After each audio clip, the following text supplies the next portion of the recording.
আমরা যারা বিকাশ অ্যাকাউন্টের পাসওয়ার্ড ভুলে যাই, সেই বিকাশ অ্যাকাউন্টের পাসওয়ার্ড আমরা কিভাবে রিসেট করতে পারি। আমাদের কিন্তু কোনো প্রকার অ্যাপ্লিকেশনের প্রয়োজন হবে না, আমরা অনায়াসেই বিকাশ অ্যাকাউন্টের পাসওয়ার্ড রিসেট করতে পারি। বিকাশ অ্যাকাউন্টের পাসওয়ার্ড রিসেট করার জন্য আমরা কলিং অপশনে চলে যাব। ডায়াল অপশনে চলে যাওয়ার পর এখানে লিখব *247#। *247# দিয়ে জাস্ট কলিংয়ে ক্লিক করব। কলিংয়ে ক্লিক করার পর আপনাদের কাছে কিন্তু এমন মেনু চলে আসবে। এখান থেকে দেখুন 10 নম্বরে রয়েছে রিসেট পিন। এই যে রিসেট পিন রয়েছে, এখানে জাস্ট 10 লিখে জাস্ট সেন্ডে ক্লিক করব।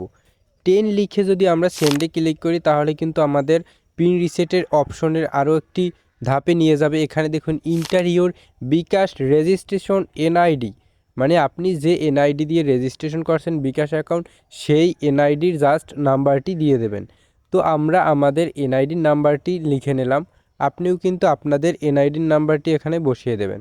তো আমরা এনআইডির নাম্বারটি বসাবার পরে দেখুন আমাদের কিন্তু বসিয়ে দেওয়া হয়ে গেছে প্রায়। তো বসাবার পরে জাস্ট এই যে সেন্ড একটি বাটন আছে, জাস্ট আমরা সেন্ডে ক্লিক করব। সেন্ডে ক্লিক করার পর এখানে দেখুন আরও একটি অপশন রয়েছে, enter the 4 digit for your birth ইয়ার, মানে আপনার জন্মসাল কত বছরে, জাস্ট আপনি জন্ম সনটা দিয়ে দেবেন।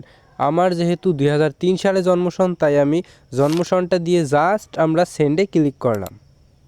এখন যে অপশনটি এসেছে দেখুন, select on form last 10 outgoing transaction in 30 days, মানে আপনি লাস্ট 30 দিনের মধ্যে কোন কাজটি করেছেন, আউটগোয়িং যেগুলো, যেমন send money, mobile recharge, payment, pay bill, cash out, bank to bKash, এর কোনটি আপনি করেছেন।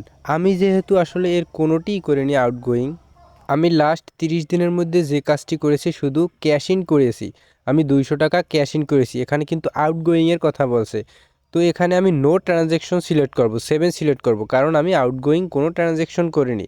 আপনারা যদি পেমেন্ট করেন বা মোবাইল রিচার্জ করেন বা সেন্ড মানি করেন বা ক্যাশ আউট করেন, যেটি করবেন তার পিছনে দেখুন যে সংখ্যাটি রয়েছে, জাস্ট সেই সংখ্যাটি দিয়ে সেন্ডে ক্লিক করবেন। তো আমি 7 দিয়ে সেন্ডে ক্লিক করলাম, কারণ আমি নো ট্রানজ্যাকশন মানে কোনো ট্রানজ্যাকশন করিনি। তো আমি 7 লিখে জাস্ট সেন্ডে ক্লিক করলাম। তো ডিয়ার ভিউয়ার্স দেখুন, সেন্ডে ক্লিক করার পর এখানে কি লেখা রয়েছে, thank you for initiation your pin reset request, please wait for a confirmation SMS for father details. নিচে যে দেখুন গট ইট লেখা রয়েছে, জাস্ট আমরা গট ইটে ক্লিক করব। এরপরে কিন্তু আমাদের একটি SMS আসবে, আমরা SMS-এ চলে যাব। দেখুন আমাদের কিন্তু উপরে একটি SMS চলে এসেছে, জাস্ট আমরা এই SMS-এ বিকাশের SMS-এ আসার পর দেখুন এখানে যে লেখাগুলো রয়েছে, এখানে লেখা রয়েছে আমাদের সাকসেসফুল হয়েছে।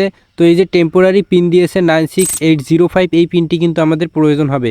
এই পিন দিয়ে 72 ঘন্টার মধ্যে কিন্তু আমাদের বিকাশটি রিসেট করে নিতে হবে, পিনটি বসিয়ে নিতে হবে, পিন রিসেট করতে হবে। এজন্য তো আমরা কি করব, আবার কলিংয়ে যাব। কলিংয়ে গিয়ে এই দেখুন *247# যে রয়েছে, এটি আবার ডায়াল করে আমরা কিন্তু পিন রিসেট করতে পারবো। তো আমরা চলে যাই ডায়াল প্যাডে।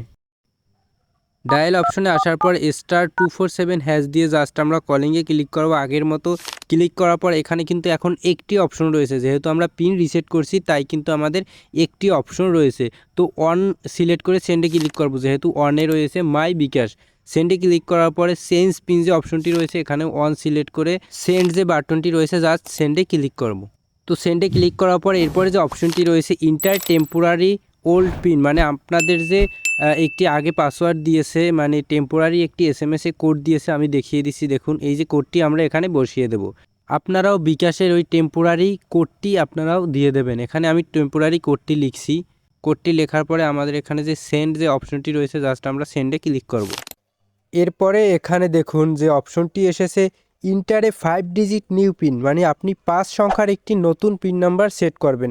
সেট করার জন্য একটি 5 সংখ্যার নতুন পিন নাম্বার দিবেন।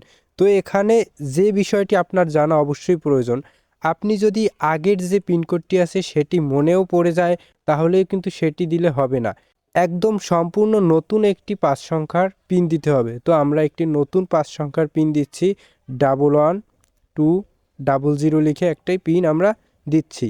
তো এই পিন দেওয়ার পর আমরা জাস্ট সেন্ডে ক্লিক করব।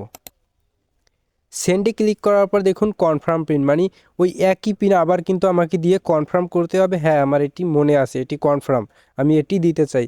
তো আমরা 200 লিখে আবারও পাসওয়ার্ডটি সেট করে সেন্ডে ক্লিক করলাম। দেখুন এখানে আমাদের কনফার্মেশন SMS চলে আসছে, your mobile menu pin has been change successful. মানে আমরা যে পিনটি চেঞ্জ করছি সেটা কিন্তু সাকসেস হয়েছে। নিচে যে গট ইট রয়েছে জাস্ট আমরা এখানে ক্লিক করব। এবারে আমরা চেক করে দেখব যে আমাদের পিনকোডটি আসলেই ঠিক আছে কিনা। তো আমরা চলে যাব *247 লিখে আবারও কলিংয়ে ক্লিক করব। এখন দেখুন বিকাশের মেনুটি চলে আসছে। বিকাশের মেনু আসার পরে এখানে আমরা মাই বিকাশ যে রয়েছে এখানে 9 সিলেক্ট করে দেব। যেহেতু আমরা এখন টাকা চেক করে দেখব, তো আমরা 9 লিখে জাস্ট সেন্ডে ক্লিক করলাম। এরপরে যে অপশনগুলো রয়েছে চেক ব্যালেন্স 1 নম্বরে রয়েছে, জাস্ট আমরা অন লিখে সেন্ডে ক্লিক করব। অন লিখে সেন্ড ক্লিক করার পরে এখানে ইন্টার পিন, আমরা যে পিনটি দিয়েছিলাম 11200, এই পিনটি দিয়ে সেন্ডে ক্লিক করলাম। দেখুন আমাদের কিন্তু ব্যালেন্সটি দেখাচ্ছে 200 টাকা আছে আমাদের বিকাশে।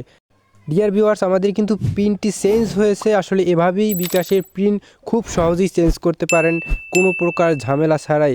আজকের ভিডিও এ পর্যন্তই, দেখা হবে পরবর্তী কোনো ভিডিওতে। আসসালামু আলাইকুম।